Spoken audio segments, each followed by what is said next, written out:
nueva etapa en este bicentenario, les quiero contar que durante todo el año voy a tener puesta mi escarapela, que son las escarapelas que vamos a regalar a lo largo de todos los programas que vayamos haciendo.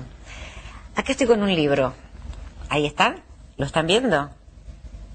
¿Sí? ¿Están haciendo la cámara? ¿Sí? Porque les voy a contar lo que dice este libro. Este libro tiene una dedicatoria que es increíble, ¿no? Mayo de 1810 dice: para la periodista Alicia Barrios, como recuerdo de su entrevista a Fundadores de la Patria en el Canal 21. Y el agradecimiento de Mario Paso, Manuel Belgrano, Saavedra, está firmado por todos los chosnos de estos próceres. Y acá estoy con uno. ¿Con quién me toca estar con Paso? Díganme si no se parece. Bueno, siempre dicen que hay un parecido, Mario, pero parecido, han pasado ¿en serio? 5 generaciones. ¿No te pones al lado del cuadro a veces?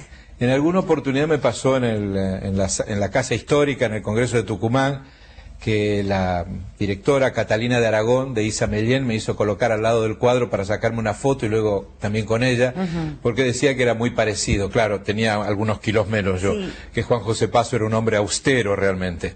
Y luego, sí, también acá en el Museo Histórico Nacional, en la visita que hice con el doctor Cresto, en su momento, también me hicieron sacar una foto al lado del cuadro de Juan José Paso. Un hecho gracioso que debo relatar es que una productora en otro canal me pidió si yo tenía alguna fotografía de Juan José Paso.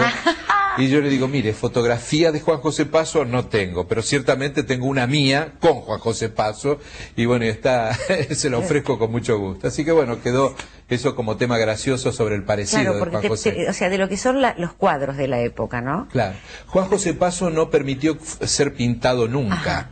Lo único que le hicieron a él fue una máscara mortuoria, porque él era un hombre austero. Él quería ser sacerdote inclusive. Él envió una carta al obispo de Buenos Aires pidiéndole, ya que tenía los estudios de teología y de filosofía, que le concedieran las órdenes menores, que en aquella época eran hostiario, exorcista, sacristán, lector y acólito. Esas eran las órdenes menores y eran las que él estaba pidiendo. En realidad todavía estamos investigando dónde está la respuesta.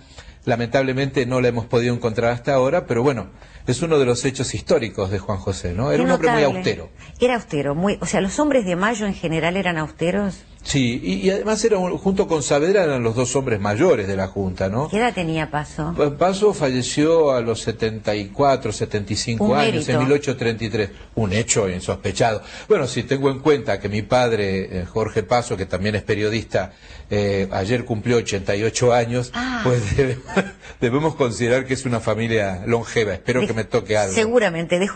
Contagiame, por favor. ¿Dejó descendencia Paso? Paso no dejó descendencia porque murió soltero. Ya digo que él quería ser sacerdote. Yo soy descendiente de uno de sus hermanos que también fue cabildante de Mayo. En realidad, en la época, dice el doctor Tanzi, autor de una obra interesante sobre Juan José Paso, que existía en la época de la Revolución de Mayo 3 partidos: la Sociedad Patriótica y Literaria, la Logia Lautaro y los Paso. Por alguna razón debía ser. Era una familia aparentemente influyente desde el punto de vista político, porque sus dos hermanos, Francisco e Ildefonso, se movían bastante en la parte de las chacras, más en el interior, ¿no es cierto? Ahora, ¿qué era ser influyente en la época de Mayo? Ser influyente en la época de Mayo, tengamos en cuenta que no había escuela pública, de la misma manera que nosotros tenemos hoy.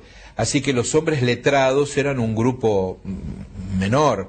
Tengan en cuenta también que la condición de vecino, que era la requerida para asistir al Cabildo Abierto del 22 de mayo, había sido establecida por Felipe II.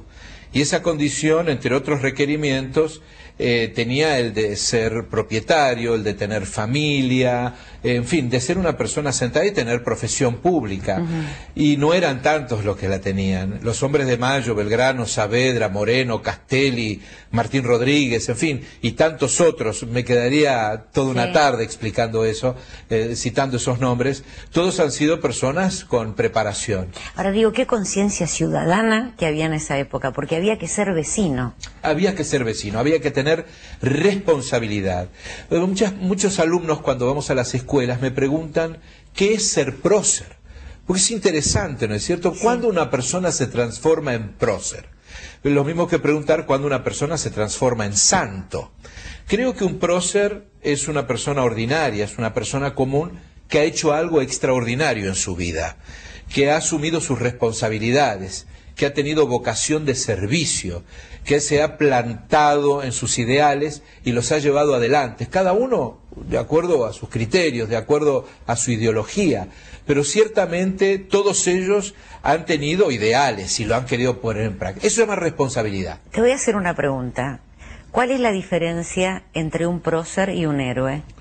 Qué interesante. Bueno, nosotros aplicamos la palabra, la proceridad, para las personas que, siendo civiles, han cumplido con sus obligaciones, han sido responsables, han asumido sus responsabilidades, tienen una vocación de servicio y han hecho algo por la patria. Y los héroes se lo aplicamos a los guerreros de la independencia, aquellos hombres que asumieron un mando militar o participaron de un ejército como soldados o como generales, da lo mismo, y han prestado servicios a la patria. Nosotros estamos, en general diferenciamos así, pero es muy difícil porque en realidad estamos estableciendo un problema semántico donde en realidad hay una cuestión de conducta personal.